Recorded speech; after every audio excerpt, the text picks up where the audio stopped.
안녕하세요. 기능의학 의사 김원장입니다. 자, 원장님이 알려주신 식이와 운동을 열심히 했는데 콜레스테롤이 안 떨어져요. 이제 이런 환자분들이 간혹 있더라고요. 그래서 제가 알려드린 그 거저 먹기 식단, 거꾸로 저탄수화물 먹기, 그리고 유산소 운동인 그 존투 트레이닝을 열심히 했는데 웬만하면 잘 떨어지거든요. 대부분 이제 식단이 잘못돼서 콜레스테롤이 올라가고 운동을 하지 않고 비만인 경우가 많기 때문에 그 문제를 해결을 하면은 분명히 콜레스테롤이 아주 잘 떨어지는 환자를 종종 많이 보게 됩니다. 근데 제가 알려준 방법을 열심히 했는데 안 떨어진다는 사람들이 꼭 있더라고요. 그래서 이것도 거저 먹기하고 존투 트레이닝도 좋은 방법이지만 그 효과가 없는 분들이 분명히 있을 수 있습니다.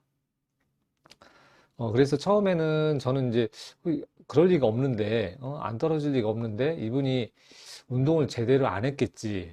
또는, 어, 음식을 제대로 가리지 않아서 그러지 않을까. 이게 그런 의심을 했었는데, 정말 열심히 했는데도 불구하고 콜레스테롤이 여전히 안 떨어진 케이스가 있었습니다. 이제 그거에 대해서 한번 이야기해 보도록 하고, 그런 경우에는 또 어떤 방법으로 치료를 할지, 그 방법도 한번 이야기해 보도록 하겠습니다. 그래서 이런 환자가 오는데, 그 콜레스테롤 수치가, 총 콜레스테롤이 467이에요. 좀 뭔가 좀 이상합니다. 그래서 보통은 400을 잘 넘진 않거든요. 그래서 약간 유전자적인 요소가 있나? 이제 이런 걸 의심해 볼 수가 고요 HDL도 상당히 높았습니다. 135, 그리고 LDL이 318, 뭐, 요 정도 되면은 일반 내과나 주류의학에서 난리가 나죠. 이제 혈관 막힐 수 있다. 당장 약 먹어라 하고 최대 용량으로 아마 처방하게 될 거예요. 그리고 이제 중성지방은 다행히 64로 괜찮았습니다. 근데 그나마 좀 제가 안심할 수 있는 부분은 이 비율이 괜찮네요. 예. 비율이 4배가 안 넘어가네요. 그렇죠? 4배 이하. 3.5도 안 넘는 것 같아요. 그 다음에 이제 LDL은 그렇다 치고 이제 HDL하고 중성지방 비율도 2배가 안 넘어가고 1.25도 안 되네요. 그렇죠? 네, 그래서 비율이 상당히 좋구나. 그래서 좀 괜찮을 수도 있겠다 이런 생각을 했는데 이제 다른 검사를 보니까 아포비가 엄청 높아요. 그래서 물론 LDL이 왕창 올라가면은 자연스럽게 아포비도 조금 올라갈 수 있습니다. 그리고 이제 제일 제가 걱정하고 우려스러워하는 게 리포프로테인 A가 51로 올라가 있었습니다. 그래서 일반 LDL은 이렇게 생겼는데 리포프로테인 스몰 a는 아포 아포 스몰 A 단백질이 여기 하나 더 붙어 있는 거죠. 그래서 여기 있는 거는 이제 혈전을 만드는 LDL이라고 할 수 있습니다. 근데 요 수치가 높아요. 그래서 요거를 봐도 좀 유전적인 요소가 있겠구나. 이렇게 생각을 했습니다. 근데 고지혈증 유전자 항목은 너무 다양하고 많기 때문에 그 검사를 뭐 다 할 수는 없습니다. 워낙 고가이기도 하고 또 보험 적용이 까다롭기 때문입니다. 그래서 이분이 이제 비만이라서 그런 거 아니야? 이제 이렇게 생각할 수도 있거든요. 근데 키가 161 정도 되고 체중도 거의 50kg로 아주 날씬해요. 예, 날씬하고 건강한 체형의 환자분이었는데 그럼에도 불구하고 이분이 콜레스테롤 계속 높았던 거죠. 그래서 갑상선 기능이 떨어져서 그러지 않을까? 그래서 보니까 T3가 엄청 떨어져 있었습니다. 그리고 프리T4도 상당히 떨어져 있어서, 이제 원인을 찾았다. 이 환자는 분명히 갑상선 기능이 떨어졌기 때문에 콜레스테롤이 올라간 거구나. 이렇게 이제 짐작을 하고, 이제 갑상선 기능 저하증 치료를 이제 신지로이드 약을 처방을 해서 치료를 했습니다. 그렇게 해서 한 달 정도 치료를 했죠. 그래서 갑상선 수치가 완전히 정상이 됐거든요. 정상이 됐는데도 불구하고 콜레스테롤 수치가 오히려 더 늘었습니다.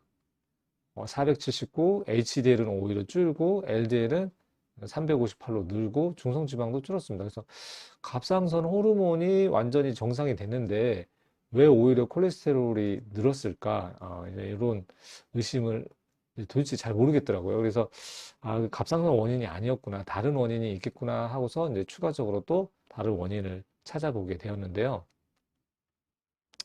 호모시스테인도 한번 뒤져봤어요. 호모시스테인은 혈관 독성 아미노산이고 이것도 동맥경화와 밀접한 관련이 있기 때문에 이 수치도 확인해 볼 수 있는데 8.35 나왔어요. 10 이하면은 아주 좋은 수치를 유지하고 있는 겁니다. 그리고 혈당이 높아서 그런가 이 환자가 혈당이 높아서 그런가 그래서 혈당도 95면은 괜찮더라고요. 아마 인슐린이나 뭐 다른 당화혈색소 수치도 양호한 것으로 생각이 됩니다. 그래서 인슐린도 괜찮고 호모시스테인도 괜찮고 갑상선도 괜찮은데 이상하게 콜레스테롤만 자꾸 올라가 있었습니다.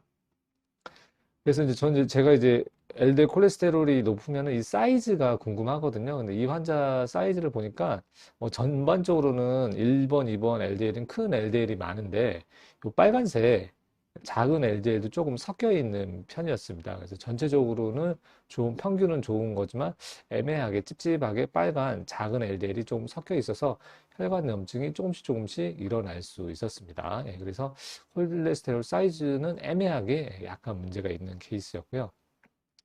그래서 환경 독소가 있나 해서 중금속 검사를 해봤는데 이분이 혈액 검사에서는 이제 카드뮴이 많이 있었고 소변 중금속 검사를 했더니 알루미늄, 납, 카드뮴, 수은, 비소가 잔뜩 나오고 있었습니다. 그래서 이런 환경 독소도 원인이지 않을까 싶어가지고 해독 치료를 열심히 했는데 그래도 뭐 살짝 떨어지긴 했는데 엄청 많이 떨어지진 않았습니다. 콜레스테롤이. 그래서 이것도 아닌 것 같다라는 생각이 들었습니다.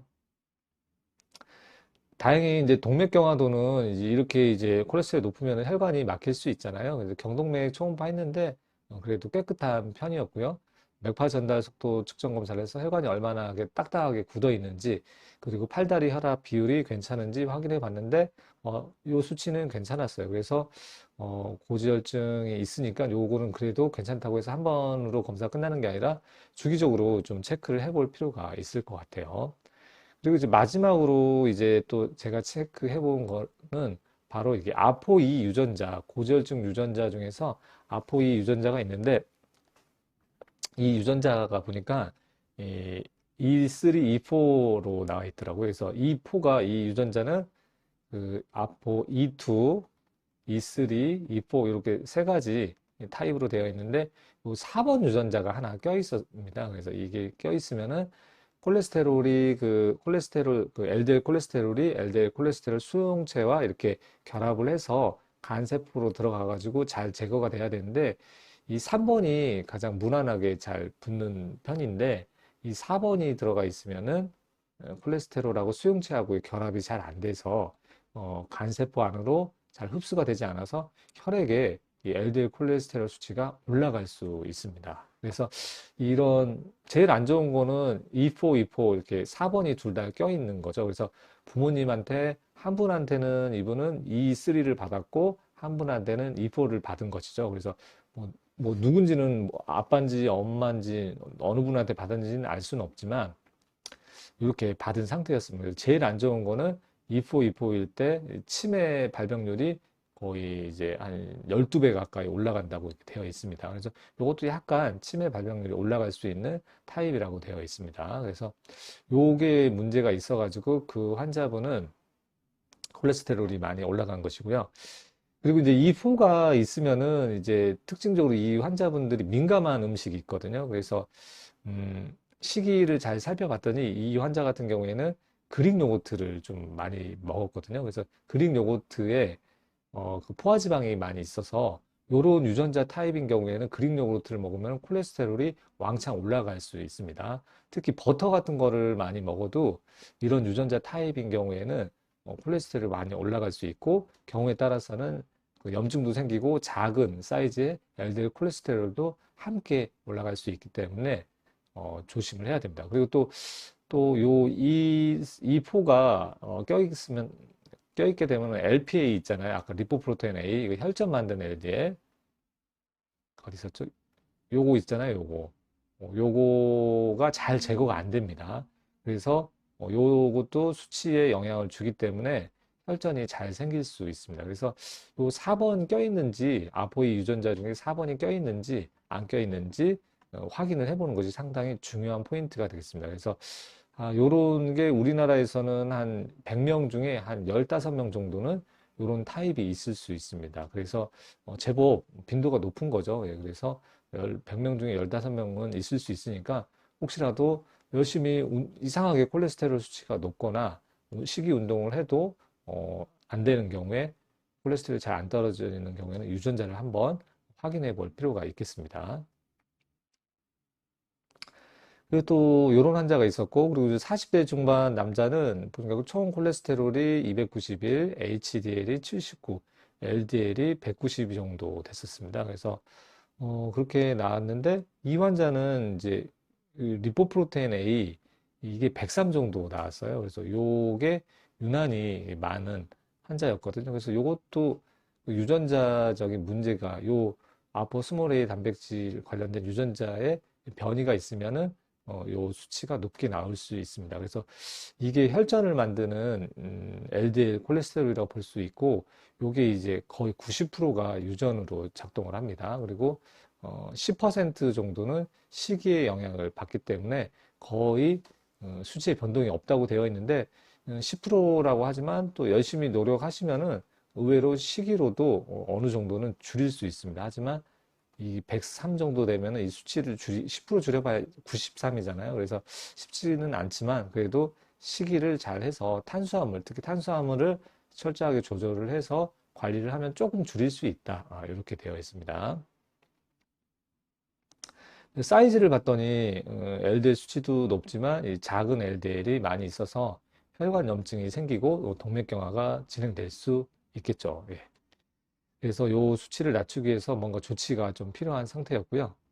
호모시스테인도 저 같은 경우는 최소한 13 이하로 돼야 된다고 생각을 하는데 14.61로 좀 애매하게 높은 편이고 공복 혈당도 98로 간신히 턱걸이 했네요. 99 기준으로. 웬만하면 공복 혈당은 90 이하로 나오면은 더 좋다고 할 수 있습니다. 이분도 이제 중금속 검사했는데 중금속은 깨끗하게 나와서 수은이나 납, 카드뮴, 알루미늄, 비소, 세슘, 크롬 이런 게 정상으로 나왔습니다. 예, 동맥경화도 검사를 했더니 이제 맥파 전달 속도 측정이 되게 높게 나왔어요. 그래서 지금 40대, 아까 40대 중반인데 거의 이제 60대 중반으로 나와가지고 이분은 이제 킬레이션 항산화 치료를 조금 하게 되었습니다. 그리고 경동맥 경화반은 약간 증가되어 있었습니다. 1.3mm. 이 환자도 그 유전자 검사를 했더니 다행히 아포2 유전자는 E3, E3로 이제 정상으로 나왔어요. 그 대신 아포 A5라고 하는 게 이제 변이가 하나 생겨 있습니다. 그래서 이 아포 A5가 문제가 있는 경우에도 이제 고지혈증의 유전적인 요소가 있고 이런 경우에는 이제 특히 탄수화물에 민감하게 반응하면서 콜레스테롤이 높게 나올 수 있습니다. 요런 타입은 이제 100명 중에 한 7명 정도가 나올 수 있는 형태라고 할 수 있겠습니다. 그래서 생각보다 적은 것 같으면서도 상당히 비율이 높다고 할 수 있겠습니다. 그리고 이제 세 번째 케이스 같은 경우에는 40대 중반 여자예요. 근데 이 환자도 이제 콜레스테롤이 366, HDL이 86, 조금 낮죠. 이제 비율이 좋지 않아요. 비율이 4배가 넘어가고, 그 다음에 요 비율은 이제 2배가 넘어가진 않네요. 그래서 LDL이 260이고 중성지방은 92. 이분 같은 경우는 LPA, 리포프로테인 A가 아주 정상 수치로 나왔습니다. 30. 근데 이제 아포비 같은 경우는 이제 140 기준으로 좀 높은 편이죠. 그래서 LDL이 워낙 높으니까 어, 같이 아포비도 높을 수 있습니다. 그렇게 나왔던 케이스인데 사이즈를 보니까 이분도 이렇게 빨간 부분 작은 LDL이 좀 높아가지고 혈관 염증이 생기고 동맥경화가 생길 수 있는 리스크가 있는 환자라고 할 수 있겠습니다. 그리고 이제 중금속 검사를 했더니 뭐 수은이 살짝 높았는데 이 정도는 이제 큰 문제는 아니라고 보여집니다. 그래서 이분도 유전자 검사 결과를 봤더니 아포이 유전자에 여기 이제 E4가 이렇게 들어가 있죠. 그래서 요게 4번이 들어가 있으면은 콜레스테롤이 잘 제거가 안 되고 콜레스테롤 수치가 올라갈 수 있는 거죠. 그 다음에 이제 PCSK9 뭐 요건 나중에 이제 자세히 한번 설명을 해보도록 하고요. 그래서 아포이 유전자는 이제 이렇게 콜레스테롤이 혈액에 둥둥 떠다니다가 그 여기 이제 콜레스테롤 표면에 있는 단백질 중에 지단백질 중에 하나인데 이게 이제 2번이 있고 3번이 있고 4번이 있어요. 예, 그래서 요게 이제 간세포에 그 수용체에 붙어가지고 이제 간세포 안으로 들어가서 제거가 돼야 되는데 어떻게 보면 이게 자물쇠 열쇠잖아요. 요 문을 열고 들어가야 되는데 이 열쇠 기능이 조금 떨어져 있는 거죠. 그래서 열쇠 기능이 요게 가장 안 좋다. 그렇게 생각하시면 되고 열쇠가 안 좋으니까 문이 잘 안 열려가지고 간세포 안으로 잘 안 들어가서 LDL 콜레스테롤이 잘 제거가 안 되고 이제 콜레스테롤 수치가 이렇게 올라갈 수 있는 것이죠. 그래서 요 수용체가 어떤 건지에 따라서 혈액의 콜레스테롤 수치에 영향을 줄 수 있습니다. 그래서 간으로 들어가는 문의 열쇠 기능이 좀 떨어져 있다. 이 정도로 이해하시면 좋겠어요. 그래서 이렇게 이포가 있어서 식이 운동을 해도 콜레스테롤이 잘 조절이 안 되는 환자들이 이렇게 있을 수 있습니다. 그래서 저도 이제 이런 환자를 어떻게 치료를 할까? 식이 운동을 정말 제가 타이트하게 교육을 시키고 알려드리고 있는데 열심히 해도 안 되면은 어떻게 해야 되나 이제 고민을 하다가 제가 뭐 선택한 치료 방향은 요 세 가지가 있습니다. 요 2번, 3번이네요. 그래서 1년에 한두 번 맞는 주사 치료제가 있습니다. 그래서 요게 이제 인클리시란이라고 하는 렉비오라고 하는 주사가 있는데 요거를 사용을 해서 콜레스테롤을 떨어뜨려 가지고 치료를 하기도 하고요. 그리고 이제 흡수 억제제를 써서 소장해서 콜레스테롤 흡수가 덜 되게끔 해서 치료할 수도 있고요. 정 안 되면은 이제 소량의 스타틴, 이제 웬만하면 제가 정말 스타틴 쓰는 거 싫어하잖아요. 그래도 이렇게 유전적인 요소가 있는 분은 소량의 스타틴을 써가지고 콜레스테롤을 이렇게 조절을 하고 있습니다. 그래서 환자의 그 니즈에 따라서 1번, 2번, 3번을 정해가지고 이제 상의를 해가지고 결정을 하게 되고요. 제일 좋은 건 어떻게 보면은 굳이 써야 한다면은 1년에 한 번 맞는, 한두 번 맞는, 보통 저는 한 번 맞추고 있거든요. 한 번 맞는 주사로 충분히 조절이 된다면은 이게 제일 좋은 선택지인 것 같아요.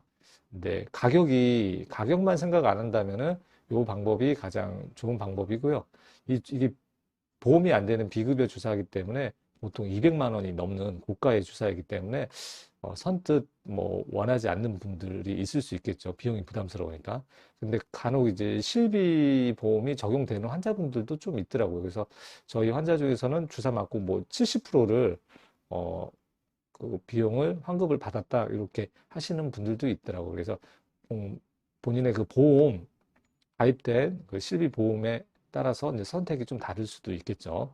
그래서 만약에 70% 받을 수 있다면은 뭐 당연히 저는 요 주사로 선택하는 게 훨씬 좋은 게 아닌가 싶습니다. 그래서 그 스타틴처럼 간에서 그 콜레스테롤 합성을 억제해 가지고 좋은 물질까지 합성이 안 되면서 여러 가지 부작용이 생길 수 있는데 이거는 그런 부작용이 거의 없고 효과는 좋은 편이라서 유일한 단점은 이제 고가라는 거.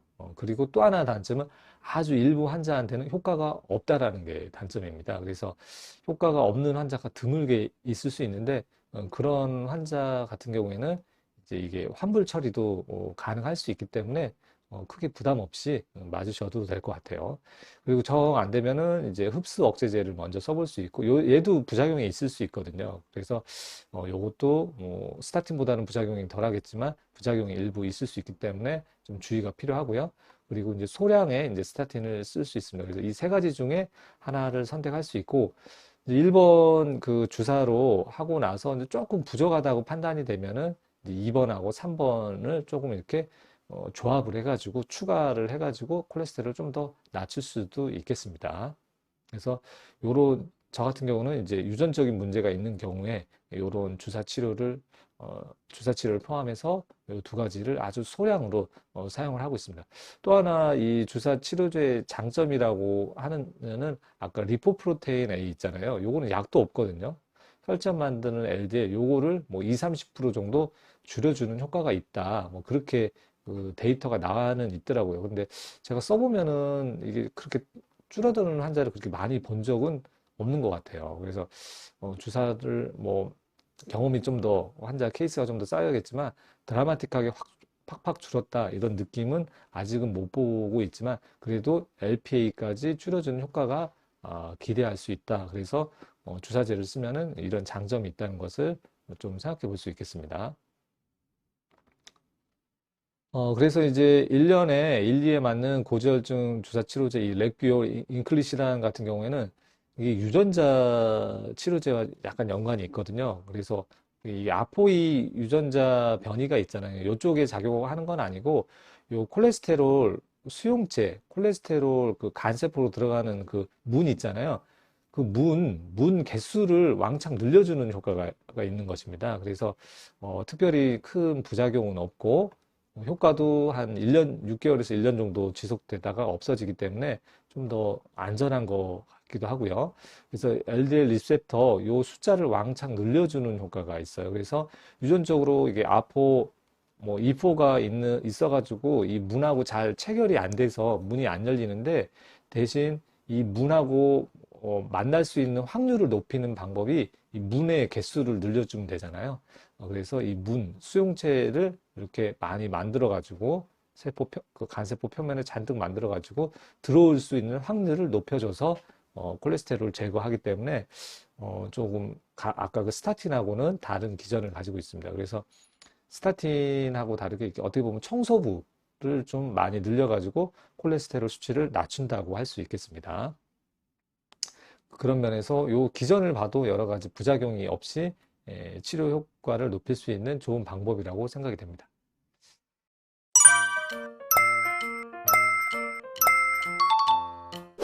그래서 이제 실제로 이제 제가 이제 치료를 해본 케이스 중에 살펴보면은 주사 전에 유전적인 문제가 있어서 콜레스테롤 수치가 총 콜레스테롤이 273, HDL이 72, LDL이 178, 중성지방이 114, 그리고 이게 빨간색 작은 LDL 콜레스테롤이 왕창 올라가 있어서 혈관에 염증이나 동맥경화가 생길 수 있는 환자인데 본인은 이제 어쨌든 이제 콜레스테롤을 낮추고 싶은 거예요. 그래서 당연히 식이도 해야 되고 운동도 해야 되고 항산화 영양제도 잘 챙겨서 먹어야겠죠. 예, 그렇게 하고 나서 좀 부족한 부분에 대해서 이제 어떻게 우리가 할 것인가, 주사 치료를 한다든가, 약을 먹는다든가 할 수가 있겠죠. 근데 이분 같은 경우는 주사 치료를 원해서 주사를 맞고서 한 달 후에 추적 검사를 해봤습니다. 그래서 한 달 후 이제 주사했더니 273에서 약을 전혀 안 먹었는데도 207, HDL은 한 70 그대로 유지되고 LDL도 이렇게 줄어들어요. 178에서 125로 줄고 중성지방도 이렇게 줄고요. 그리고 이렇게 빨간색 작은 콜레스테롤도 거의 없는 형태로 이렇게 바뀐 것을 알 수 있습니다. 그래서 잘 맞는 사람은 이렇게 매일 약 먹는 것도 일이잖아요. 그리고 또 스타틴 같은 경우에는 뭔가 모르게 이제 그 근육통이라든가 여러 가지 불편한 증세가 생길 수 있는데 그런 거 없이 1년에 딱 한 번 주사 맞는 걸로 이렇게 1년 동안 유지가 된다면은 좀 좋은 선택이지 않을까 싶습니다. 그래서 뭐 저는 1년이라고는 하는데 그 이상 효과를 볼 수도 있기 때문에 수치 1년 한 번 맞고 나서 수치가 조금씩 올라가기 시작하면은 그때 이제 다시 주사를 맞는 것을 고려해도 될 것 같습니다. 그래서 요 주사 치료가 있으니까 한번 이런 것도 있다는 것을 알아보시고요. 관심 있는 분은 한번 이런 것도 선택해 볼 수 있는 치료 옵션이 될 수 있겠습니다. 그래서 이제 식이 운동을 열심히 해도 제가 알려드린 거저 먹기, 존투 트레이닝을 열심히 했는데도 콜레스테롤이 이상하게 높다면은 고지혈증 유전자 검사를 한번 해보시는 것을 추천드려요. 그래서 대학병원에서 하는 유전자 검사는 뭐 100만 원 이상 되는 고가의 검사지만 제가 하는 간단한 캐주얼한 검사는 그렇게 고가의 검사는 아니니까 간편하게 부담 없이 받아볼 수 있는 검사니까 한번 검사를 받아보는 것을 추천하고요. 거기서 이제 유전적인 문제가 나왔다고 한다면은 치료제는 1년에 한 번 맞는 주사를 선택을 하거나 어쩔 수 없잖아요. 태어날 때부터 결정된 거니까. 흡수 억제제를 사용을 한다든가 아니면 부작용 없이 쓸 수 있는 최소 용량의 스타틴을 고려해 볼 수 있겠습니다. 그래서 오늘 전달하고 싶은 메시지는 요거라고 할 수 있겠습니다. 그래서 요거는 이제 가까운 기능의학 병원에서 상담을 받아보시는 것을 추천을 드리고요. 기능의학 병원 찾는 방법은 아래 고정 댓글에 링크를 걸어 놓도록 하겠습니다. 이렇게 찾아보고 가시는 건 좋은데, 기능의학 병원, 기능의학 진료를 한다고 하는데, 이런 거 안 하고 그냥 바로 스타틴 처방하고, 식이요법이나 운동이나 영양소 안내 없이 바로 이렇게 고지혈증약 스타틴을 처방하는 병원도 있거든요. 그래서 그 병원이 이런 치료를 하는 병원인지 아닌지 단순히 기능의학 병원이라고 해서 모든 병원이 그렇게 하는 건 아니거든요. 그래서 그런 치료를 하는지 한번 확인을 한 다음에 방문하는 것을 추천드리겠습니다. 오늘도 이제 이렇게 유익하고 이제 새로운 내용으로 영상을 만들어 봤고요. 예, 지금까지 시청해 주셔서 감사합니다. 다음에 또 유익한 영상으로 찾아뵙도록 하겠습니다.